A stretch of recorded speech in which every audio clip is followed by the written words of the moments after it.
Hello and welcome everyone. We are going to discuss about human physiology. Physiology is nothing but the function carried out by human body. When we say human body, we are talking about the function carried out by cell, tissue, organ and organ system. That's how our body is organized. But when this body is functioning, when body requires to perform vital processes, when body requires to carry away vital processes, our body function. And what are those vital processes? Process which keep our body alive. The process like digestion, absorption, respiration, excretion, all those are vital processes. One of the first process what we are going to discuss is the process of digestion and absorption. Digestion. Coming to digestion, digestion is nothing but conversion of macromolecule into micromolecule.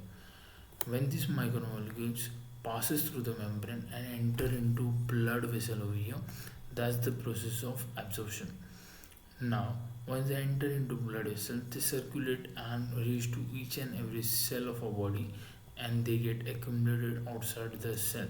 Once they get accumulated, now they are able to enter into the cell. That's the process of assimilation. So we have discussed about three processes, that is digestion and absorption and assimilation. The first process is digestion. Digestion is a mechanical and a biochemical process. Mechanical because several forces are acting over here to break this molecule into smaller molecules.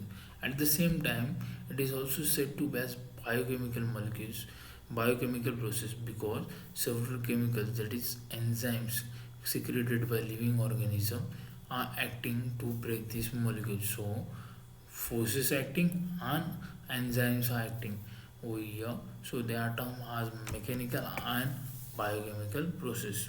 Okay, so the end product of digestion, that is this micromolecule, pass through the membrane and enter into blood vessel, and from here they circulate and go to each and every cell where they get absorbed, they get assimilated. Okay, but what are these macromolecules? On day-to-day basis, we intake two things, that is food and water. When we say food, food is complex in nature or it's acting as a macromolecule, whereas water is simple in nature to absorb. So, what makes food complex are the components of food, that is carbohydrate, protein, fats, minerals, and vitamins. They are the components which make the food complex or act as a macromolecule in nature. But why we intake food and why we intake water? They have their role. Food provides us with energy.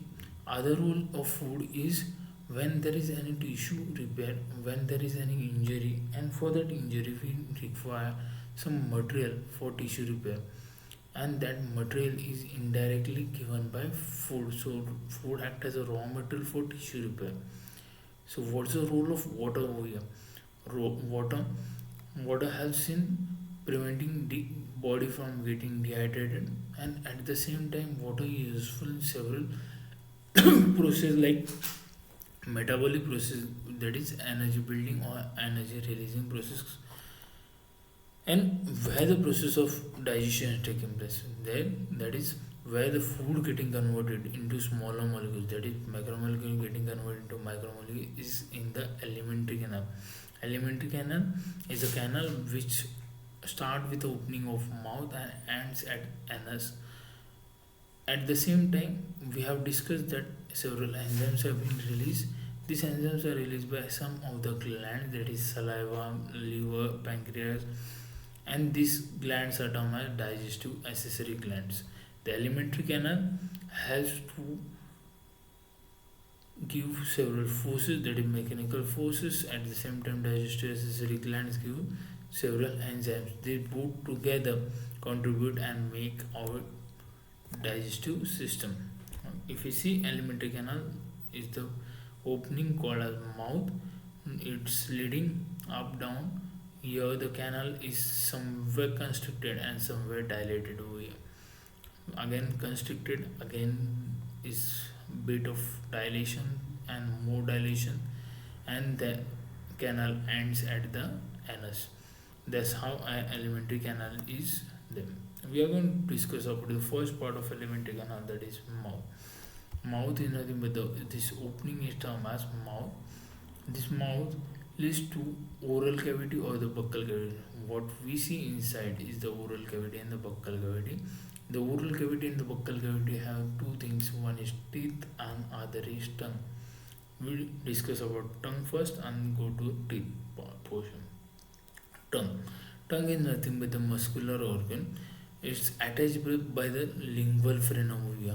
If you see, the oral cavity base is attached to the tongue by help of a frenulum, that is called as lingual frenulum. The dorsal surface, the upper surface, the dorsal surface has several papilla present over here.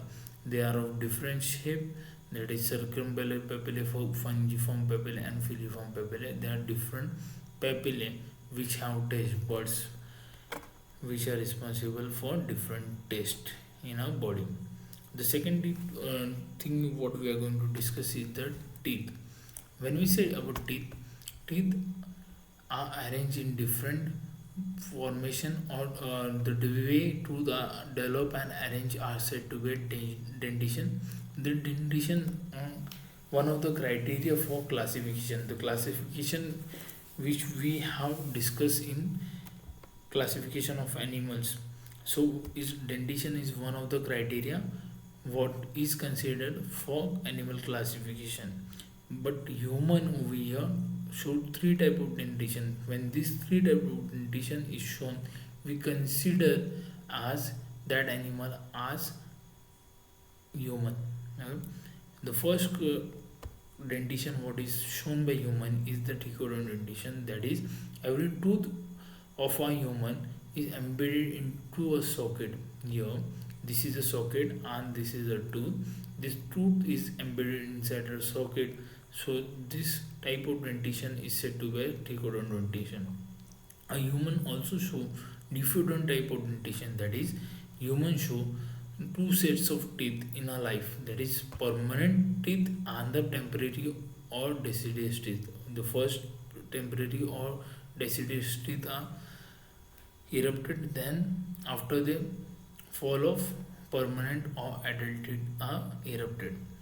At the same time, the third type of dentition what we see is heterodont type of dentition, where there are different shapes of tooth present in a human body.